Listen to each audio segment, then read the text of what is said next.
جب رسول اللہ کو زد و کوب کیا گیا، مارا پیٹا گیا، شہر سے باہر نکال دیا گیا، لوگ آئے اور خدیجہ سے کہتے جانتی ہو تمہارے شوہر کو شہر سے نکال دیا گیا ہے، وہ لہو لہان ہے اور نعوذ باللہ عنقریب ان کی جان جانے والی ہے۔ جناب خدیجہ رسول اللہ کو اپنے ہمراہ لے کر شہر مکہ میں آئیں۔ اپنے گھر کی جانب جب آپ چلتی ہوئی آ رہی تھیں تو دوبارہ دیوانے لوگ آئے اور آپ کی جانب پتھر مارنے لگے۔ جناب خدیجہ یہ اس زمانے کی خاتون تھی جہاں آپ سب جانتے ہیں عورت کی وقعت کیا تھی، اونٹ پر قربان ہو جاتی تھی 100 عورتیں۔ ایک سرخ اونٹ کی قیمت کیا تھی؟ 100 عورتیں بطور کنیز۔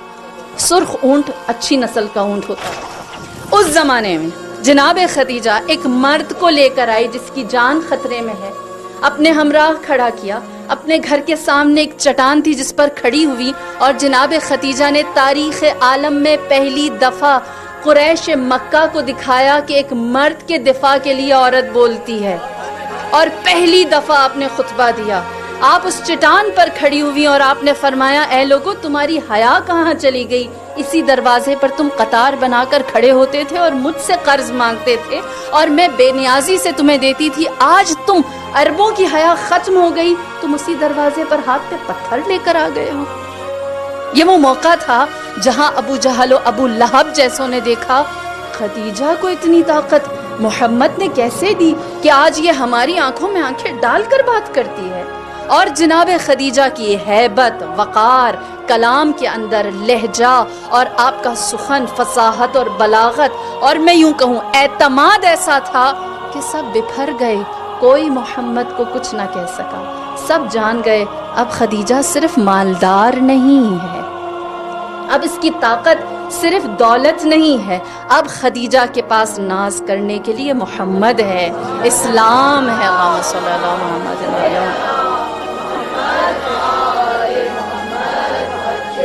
اور اس کا اعتماد اب وہ مال و دولت کی بنیاد پر نہیں، لہٰذا عورت پہلی دفعہ سامنے طاقتور ہو کر آئی، قریش مکہ جان گئے کہ اب یہ وہ عورت نہیں رہی۔ اور دوسرا مقام اس وقت آیا جب رسول اللہ کی آنکھیں بند ہوئیں اور لوگ رسول کی آخری نشانی کے دروازے پر آئے، جناب فاطمہ الزہرا۔ تب میری بیوی نے کیا عورت کا مقام ہمارے اوپر واضح کیا۔ اپنے گھر سے چلی تو حضرت عائشہ کہتی ہیں ایسا لگتا تھا جیسے رسول چل رہے ہیں، ایسا لگتا تھا جیسے نبی جا رہے ہیں۔ یہاں تک اس باریکی کو بھی بیان کیا اور کہا کہ آپ کی آواز زمین پر ویسے ہی رینگ رہی تھی، گھسٹ رہی تھی جیسے رسول اللہ جلال میں اپنے گھر سے نکلتے تھے۔ آپ دربار میں گئیں جو کچھ دن پہلے تک مسجد تھا جہاں پر رسول بیٹھتے تھے، رسول منبر پر ہوتے تھے، وہاں مسند رکھ دی گئی تھی، اور جناب فاطمہ الزہرا نے جا کر جو کلام کیا، آپ کو کبھی وقت ملے آپ ان کا خطبہ پڑھیے، ریڈ اگر آپ صرف سرسری سا بھی کریں گے 20 منٹ سے زیادہ آپ کا وقت نہیں لگے گا۔ آپ نے اس خطبے میں لوگوں کو کیا کہہ کر مخاطب کیا؟ فرمایا اے پتے کھانے والوں،